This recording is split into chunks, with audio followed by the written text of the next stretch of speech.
গোপন সূত্রের ভিত্তিতে অভিযান চালিয়ে উত্তর জেলার ধর্মনগরের পশ্চিম চন্দ্রপুরের জঙ্গল এলাকা থেকে ৩ অবৈধ বাংলাদেশি নাগরিককে আটক করেছে পুলিশ। ধৃতদের নাম মাহিউদ্দিন, নূর আলম এবং রাইহান মিয়া। মাহিউদ্দিনের বাড়ি বাংলাদেশের ব্রাহ্মণবাড়িয়া জেলায়, আর নূর আলম ও রাইহান মিয়ার বাড়ি নরসিংদী জেলায় বলে জানিয়েছে পুলিশ। প্রায় ৬ মাস আগে দালালের মাধ্যমে অবৈধভাবে ত্রিপুরা সীমান্ত পেরিয়ে ভারতে প্রবেশ করেছিল বলে প্রাথমিক জিজ্ঞাসাবাদে স্বীকার করেছে ধৃতরা। পরে তারা বেঙ্গালুরু চলে যায় এবং সেখানে অর্থের বিনিময়ে ভুয়া আধার কার্ড তৈরি করে বসবাস করছিল ধৃতরা। সম্প্রতি পুনরায় বাংলাদেশে ফেরার উদ্দেশ্যে সীমান্ত এলাকায় উপস্থিত হলে তাদের আটক করে পুলিশ। ৩ জনের বিরুদ্ধে পাসপোর্ট আইনে মামলা রুজু করে তদন্ত শুরু করা হয়েছে বলে জানিয়েছে পুলিশ। পেলাম যে ওয়েস্ট চন্দ্রপুরে ৩ জন বাংলাদেশি জঙ্গলের দিকে, তো আমরা সেই ইনফরমেশনে আমরা থানার স্টাফ পাঠানো হয়েছে। তারপরে তারা জঙ্গল থেকে সার্চ করে পাওয়া গেছে ৩ জন বাংলাদেশি আমরা ডিটেন করা হয়েছে।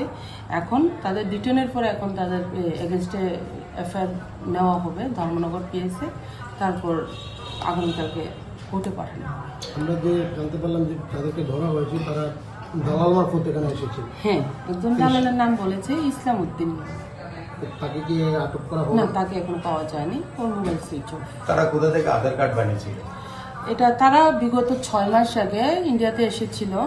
এখান থেকে তারা ব্যাঙ্গালোর চলে যায়। ব্যাঙ্গালোর ওইখানে ৩ মাসের মতন ছিল, ওইখানেই তারা আধার কার্ড বানায়।